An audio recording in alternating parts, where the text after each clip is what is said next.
السلام عليكم ورحمة الله وبركاته. معكم أحمد جيمز. رجعت لكم فيديو جديد، وفيديو عندنا كلاش رويال عن تشكيلة هيك يعني عسى نستخدمها. إن طبعا صار لي هواية يعني أنزل فيديو، اعذرونا ما عندي أول شي مزاجي مو مع التصوير، والتصوير مزاج يعني، أو باختصار مفارغ لأن عندنا امتحانات. أنا صف ثاني متوسط يعني، ترى اليوم خميس حتى باعوا الخميس فوق الخميس 22 ديسمبر، في اليوم عطلة وسبعة اليوم، بس هسه ساعة بالسبعة المغرب وبالليل. فهذا فراغ يعني قلت أصور بيه عن كلاش رويال.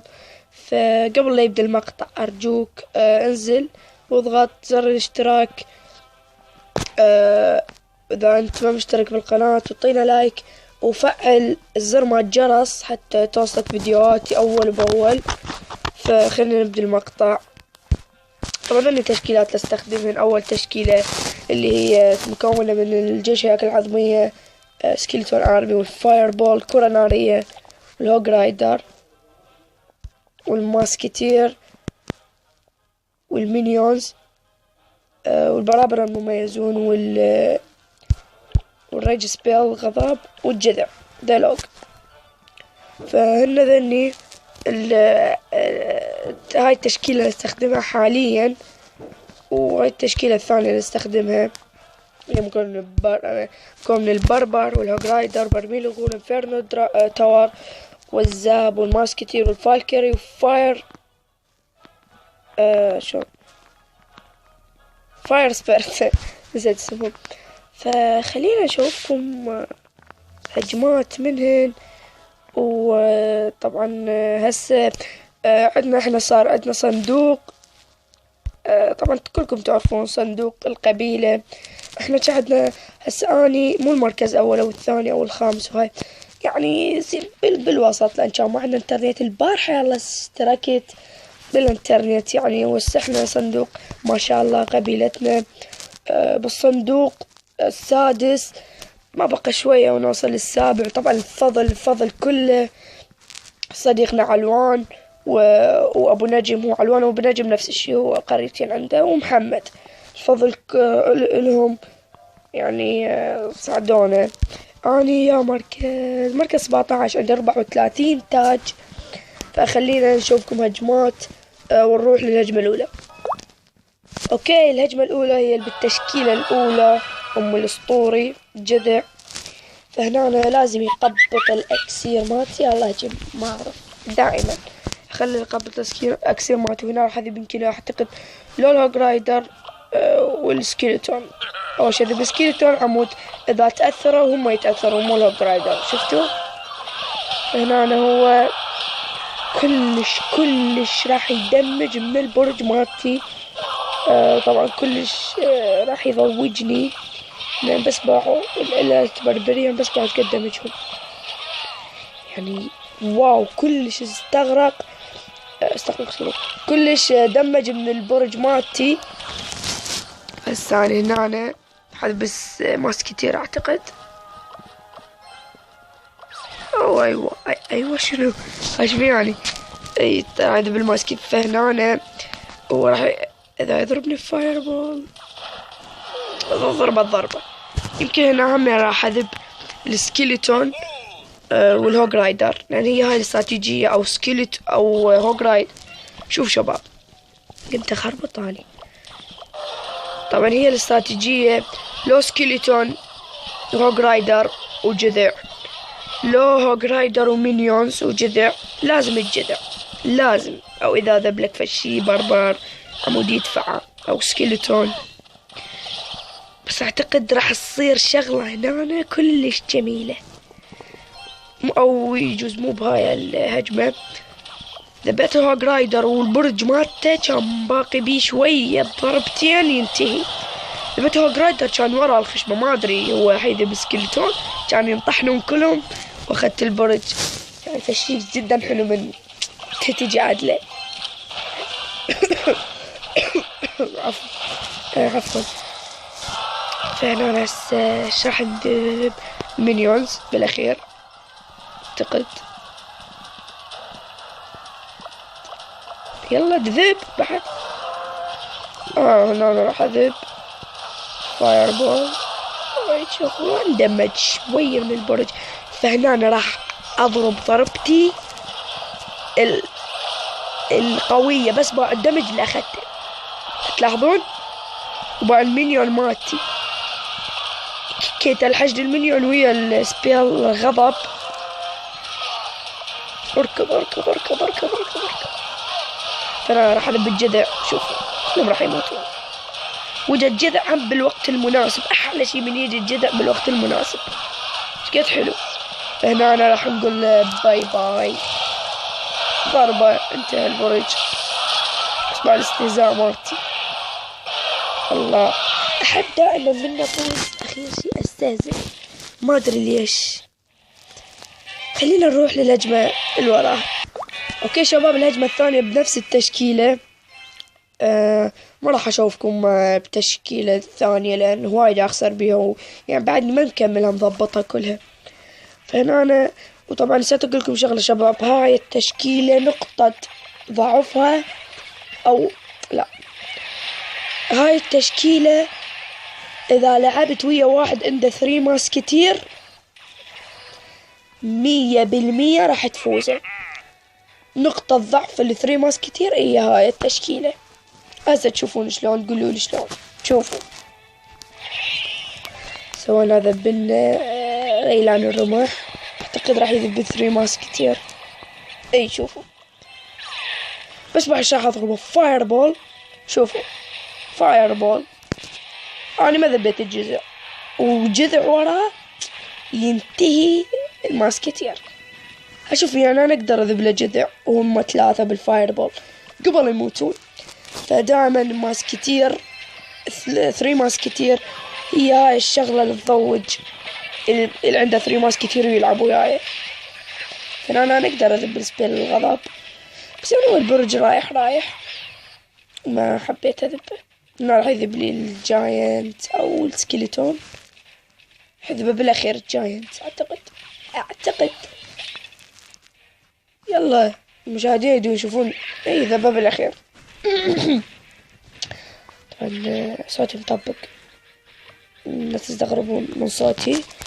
انا عارف للفاير سبيريت وكلش ضوجني من راح يقتل المينيونز. بطاق كلش قوي الفاير سبيريت. احد بلا سكيلتون وهو راح يروح. مات. شوفوا ناس سووا فشي زين. لو ما عرفت اختاريت شذب له. فهسه راح نهجم هجمتنا الضاربة. انتهى البرج. عاد يعني شنو ذبيت فاير بول؟ شبيك بابا؟ يعني شوف مدة الغباء مالته هنا.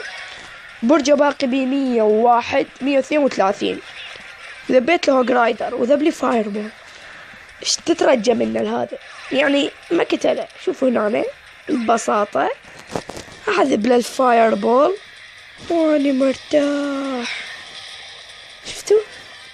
اذب له سكيلتون وما اخليهم يوصلون. الا بربريان هو راح يعوف الماسكتير. ما راح اركز عليها. وهي تضرب براحتها. انا دائما كل الفيديوهات اللي تشوفوني كلها 1-0 افوز. لان من هجمة من افجر برج ارجع قبل ادافع. ما اعرف. هسه خلينا نهجم هجمة اونلاين قدامكم. يا شباب الانترنت الزفت بالعراق.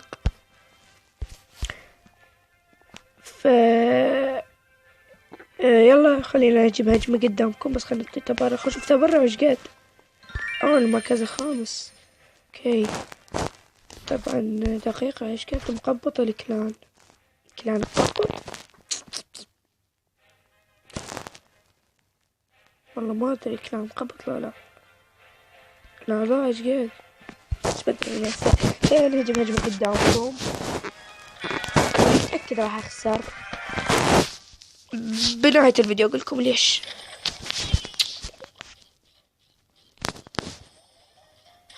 ويا ما طلع. لا ما لحق. هنا هسه خلينا نذب كائنات المليون بالاخير. روج رايدر نطي ريج. لا ما يستاهل. او والله زين عنده مجد من عنده يعني.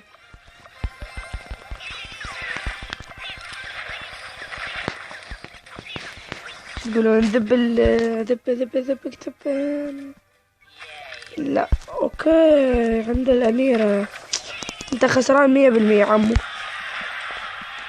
انت خسران 100%. او راحت ايدك الاميرة.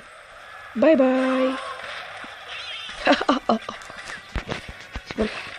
مدة الحقارة اللي عندي.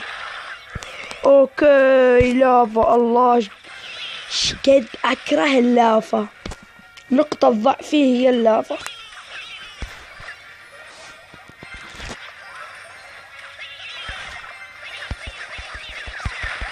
اوكي قتلناه يلا قتلناه. قتلنا اللافا.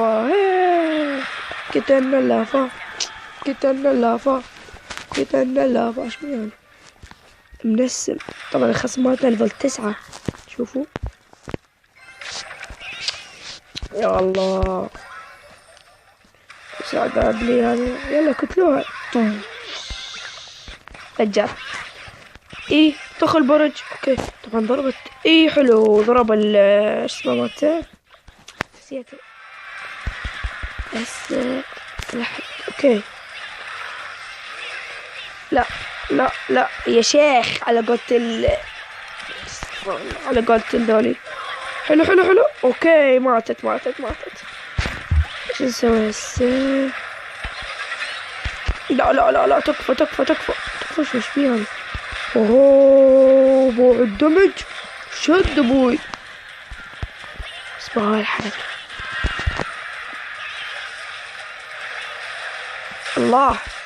الله شوف اقيس المدة ما هذا يا احمد، وانا متأكد راح يفوزني او راح نتعادل لان عمره حياتي ما مصور وما فايزني. ارجوك ذبها بالوقت المناسب. شد اخوي عامر. فزت واخيرا قدام التصوير فزت. الله معجزة شنو. تشكيلة قوية خالص، تشكيلة رهيبة. طبعا شباب مثل ما تعرفون نزل تحدي الساحر الكهربائي. ان شاء الله ناخذه. تخيلوا ناخذ الساحر الكهربائي، تخيلوا. طبعا شباب هو راح ينزل بعد 15 ساعة تقريبا. ايش وقت ينزل تقريبا؟ طبعا شباب راح ينزل تحدي الساحر الكهربائي 10 الصبح. يعني باكر 10 الصبح ينزل الساحر الكهربائي، وما اعرف ايش قد ينتهي. بس كتبوا لي بالتعليقات اذا تريدون انزل لكم. ليش ما تعلقون يا اخي؟ ليش ما تعلقون؟ بس كتبوا لي نزل تحدي عن الساحر الكهربائي، بس قولوا لي وان شاء الله عاد انزل لكم. وان شاء الله راح افتح صندوق القبيلة يعني قدامكم. فشباب مثل ما تشوفون هذا العرض نزل جديد.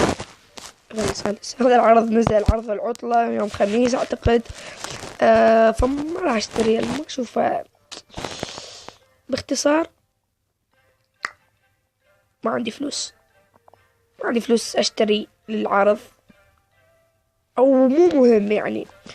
مثلا بصراحة داحكي بصراحة. طبعا اوكي شباب مثل ما تشوفون لنا وصلنا نهاية المقطع. اتمنى المقطع يعجبكم. لا تنسون اللايك والاشتراك بالقناة. كان معكم احمد جيمز، ونشوفكم في مقطع جديد ومع السلامة.